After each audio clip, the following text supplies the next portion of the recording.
il doit être assimilé à une alimentation.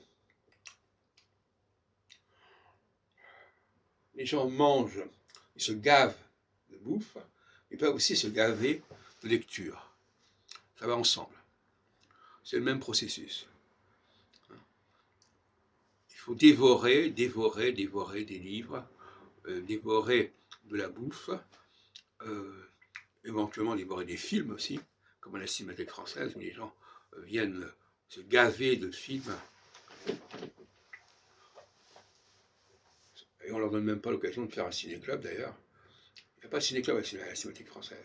Il y a des gens, ils s'installent, on leur met des trucs sous le nez, et puis voilà.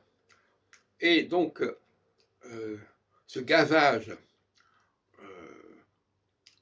ce remplissage qui se produit, il faut faire très attention.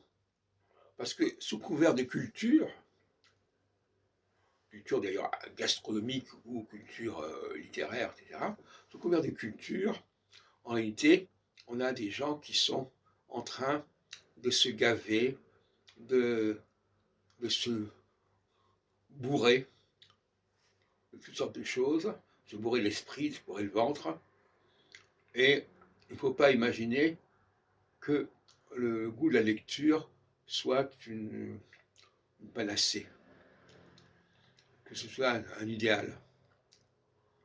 Moi, j'ai connu dans ma famille des gens qui lisaient beaucoup et qui finalement, voilà, ça les remplissait. Et ça ne donnait pas grand-chose finalement. Même au niveau de la communication, de l'expression, non. C'était simplement quelque chose il fallait se remplir, il fallait se gaver. Donc tout ça pour dire qu'effectivement, moi-même j'ai fait mon autocritique, parce que parfois à un moment donné, j'avais un certain goût pour Agatha Christie, alors j'aimais bien lire les lectures, les aventures de lecture Poirot ou de Mrs. Marple. Mais je me suis aperçu que c'était une sorte de gavage. C'était une façon de se calmer l'esprit, de se bourrer la tête, et de même qu'écouter la radio aussi. Tout ce qu'on reçoit est suspect quelque part. Ce qui est intéressant, c'est ce qui vient de nous, ce qui sort de nous. Et quand je dis ça sort de nous, ça veut dire qu'on récupère on répète des choses qu'on a lues. Il faut que ce soit retravaillé, repensé. 100 fois sur le métier, remettez votre ouvrage.